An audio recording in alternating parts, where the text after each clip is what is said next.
এখান থেকে বেচা বিক্রি কেমন হয় আপনার? এই যাই কাটকুট করে হয়তো দেখা যাচ্ছে 1000-1500 বেচাকেনা হয়। এইটান ধরেন লাভ ভাব যাই বাড়াই, ওইটান ধরেন জীবিত চাল ডাল যাই, নুন ফ্যান যাই, দুটো এর পাই দিয়ে চালাতে হয়। এটা করছি যে একটা জিনিস শুরু হয়ে গেছে, হ্যাঁ। একটা জিনিস বেচাকেনা হচ্ছে, সেইটা পুঁজি নিয়ে আবার দৌড়ে যাচ্ছে হচ্ছে, সেইটা নিয়ে আসছি। প্রিয় দর্শক, মানুষের জীবন কত বাস্তবতা, আসলে সেক্ষেত্রে কিছু ক্ষেত্র বিশেষে সে তার বাস্তবতা পাওয়া যায়। তা আমি চলন্ত অবস্থায় একটি জায়গায় স্থানে দাঁড়িয়ে এবং একটা মানুষের পরিবেশটা দেখে তা আমার কাছে অত্যন্ত খারাপ লেগেছে।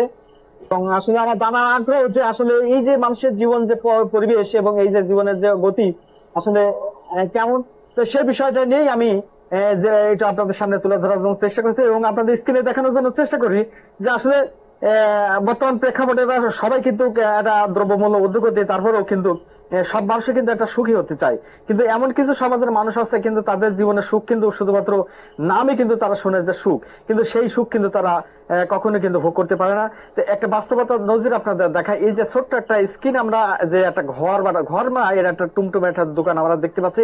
আসলে এরকম দোকান কিন্তু সাধারণত দেখা কিন্তু খুবই কিন্তু আমরা সমাজে কিন্তু দেখিনি বললেই চলে। কিন্তু সেই জাতীয় দোকানই কিন্তু আমরা দেখতে, দোকানের পরিবেশটা আপনাদের দেখাই একেবারে মানে জরাজীর্ণ অবস্থার মধ্য দিয়ে কিন্তু এই যে যিনি দোকানদার তিনি কিন্তু এই দোকানদারি করছেন এবং তার এই দোকানের সাইডটা একটু দেখা আপনাদেরকে আরেকটু। যে এই পাশে কিন্তু অলরেডি পলিথিন যে মোড়ানো দিয়ে অলরেডি তিনি কিন্তু ই করছে এবং তার উপরে কিন্তু সাইডটা কিন্তু একই রকম অবস্থা, ছোট ছোট বাসা দিয়ে ঘেরা। তো দোকানের এবার যিনি মালিক আছে বা তার সাথে আমি কথা বলার চেষ্টা করি। চাচা, আপনি ভালো আছেন? এই আল্লাহ রাখেছে অবস্থা। আচ্ছা, আপনার নাম কি? আমার নাম মোহাম্মদ কলিমউদ্দিন শেখ। কলিমউদ্দিন শেখ, জি। আচ্ছা, আপনার বাড়ি কোথায়? আমার বাড়ি পান্টি। পান্টি, জি। আচ্ছা, এই জায়গার নাম কি? এই জায়গার নামও পান্টি। এই জায়গার নামও পান্টি, জি। আচ্ছা। তো আপনার দোকানের অবস্থা কেন, মানে এত ছোট্ট দোকান, আসলে এরকম ছোট দোকান তো আসলে কখনো কিন্তু দেখা যায় না, কিন্তু কারণ যেটা দেখতে পাচ্ছি স্ক্রিনে কিন্তু তো এই মানে দোকানটা জরাজীর্ণ শীর্ণ পরিবেশে আপনি অলরেডি বসে আছেন। এখানে মোটামুটি আমরা বিভিন্ন ধরনের যে খাদ্য খাবার গুলো দেখতে পাচ্ছি, বিশেষ করে ফাস্ট ফুড আকারে, যে যেমন যে বিস্কিট আছে, কেক আছে, রুটি আছে, ভাজা আছে, তারপর অন্যান্য আছে। তারপর মুদি আইটেমের ভিতরে যেমন যে আপনার ডিম আছে, তারপর যে কোকো কোলা আছে, যে শ্যাম্পু আছে, তারপরে এটা আরো দেখছি এটা ভাজা জাতীয় এই যে শ্যাম্পু অন্যান্য আরো দেখছি আর কি। এই যে দোকানদারি, এটা কতদিন ধরে অবস্থা? এই 6-7 মাস হচ্ছে আমি এই দোকানদারি করতেছি। আগে কি করতেন? এর আগে ওই কৃষি কাজ টাজ করতাম।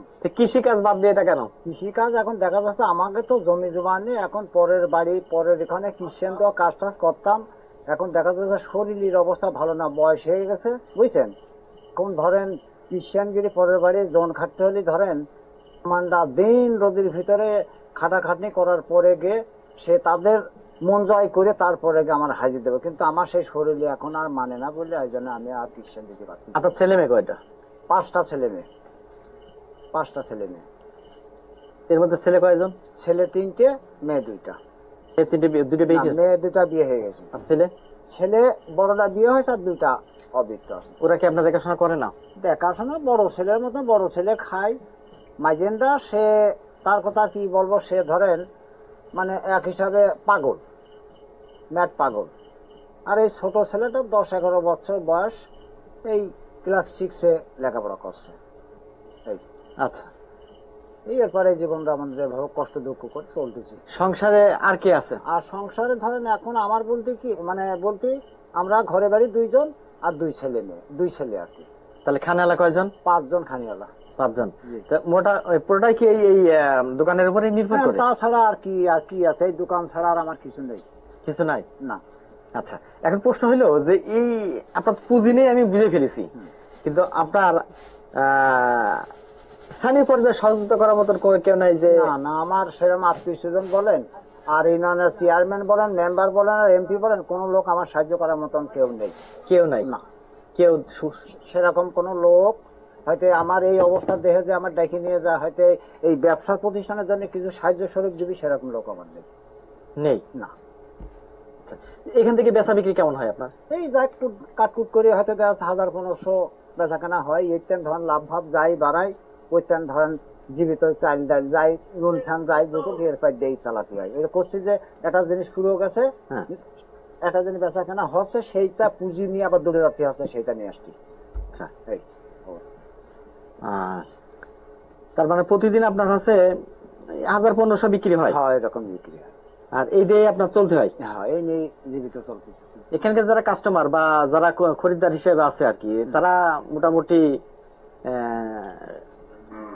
বড়লোক তো শ্রেণীর কাস্টমার তো নেই। আমি পাড়া করে গ্রাম অঞ্চলে তো বুঝেছেন, গ্রাম অঞ্চলে সবাই কিনা বলে কয়েছে যে চাষি মহলের ভিতরে সব এরা বড় লোক সেরকম নাই। এই এরাও দেখা যাচ্ছে চাষবাস করতেছে, দেখা যাচ্ছে তারা পেঁয়াজ বেচবি, কি রসুন আছে, কি ধান আছে, কি এইসব বেচে কিনে এরা আরো মানে সংসার নির্ভর করে বুঝেছেন।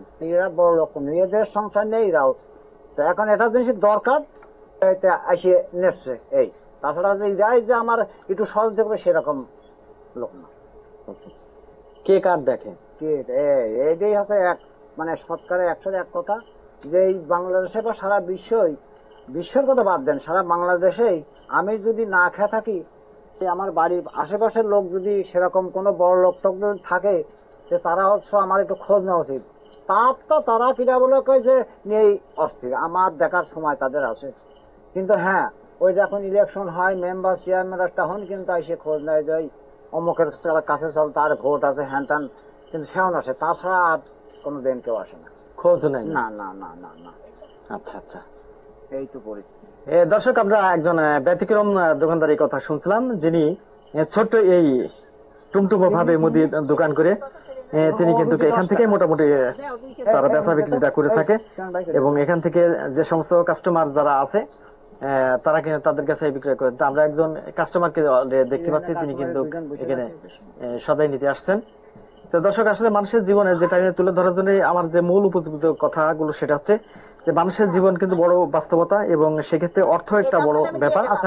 অর্থ যদি না থাকে সেক্ষেত্রে কিন্তু তার জীবন চলাটা কিন্তু থেমে যায়, এবং তার গতি কিন্তু আর থাকে না। আজকে বাস্তব পরিপ্রেক্ষিতে এই যে ছোট্ট যে মুদির দোকানদার, তিনি কিন্তু শারীরিক তার যে কথার মধ্যে একটা কথা পেয়েছি, তার শারীরিক অক্ষমতার কথা তিনি বিষয়টা তুলে ধরার জন্য চেষ্টা করেছেন, এবং সেই অক্ষমতার জায়গা থেকে তিনি কি করবেন আসলে বেঁচে থাকতে গেলে তো ওই যে প্রথমে যেটা বললো যে মানুষের জীবনে অর্থ দরকার হয়, সেই অর্থ যদি যখন না থাকে সেক্ষেত্রে তার আসলে করার কিছুই থাকে না। আসলে সমাজে অনেক মানুষ, ধনী মানুষ আমরা কি দেখতে পাই, আসলে কে কার জন্য করে আর কি, এটাই বাস্তবতা। তো সেই ক্ষেত্রে আজকে এই এনার ক্ষেত্রে সেটাই বাস্তবতা পরিপ্রেক্ষিতে আমরা লক্ষ্য করে দেখেছি। আজকে যার প্রেক্ষিতে কিনি তার নিজস্ব পুঁজি যদি থাকতো হয়তো বা এর থেকে বড় ধরনের দোকান মুদি বা আরো দোকানে যদি আইটেম যদি তিনি তৈরি করতেন, তাহলে তার বেচা বিক্রি হয়তো ভালো হতেন, এবং সেই জায়গাতে তার সংসারটা ভালোভাবে চলতে পারতেন আর কি। তো দর্শক এতক্ষণ ধরেই একজন টুমটুমে মুদির দোকানদারের কথা, জীবনের চিত্র আমি আপনাদের সরাসরি তুলে ধরার জন্য চেষ্টা করলাম।